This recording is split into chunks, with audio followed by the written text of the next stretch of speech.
Another kind of leader has called for change in Congress. Howard Schultz, the CEO of Starbucks, made a pledge to withhold campaign contributions to any member of Congress until they move beyond partisan gridlock. He got over 120 other CEOs to do the same. In Washington, D.C., middle ground volunteers are becoming active. You have heard about it.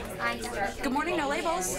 No Labels is an organization that pushes members of Congress towards the common ground on issues. So that's the kind of hope, is to identify these state leaders on the grassroots level, 435 congressional districts in 2011 that can really speak to the movement and continue to build the movement.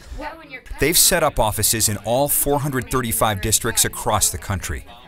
We are the mainstream of America. We represent the sensible center and the majority in the middle.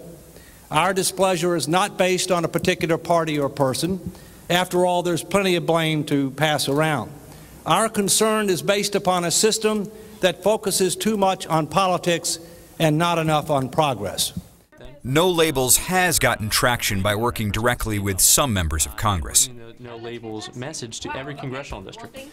Congressman Jim Cooper sees the relationship as an opportunity.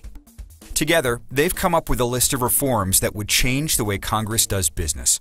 In terms of real reform of Congress, it really all boils down to two remarkably simple and common sense ideas. It all boils down to civility, getting along with your neighbor, and also knowledge. You have to know what you're talking about.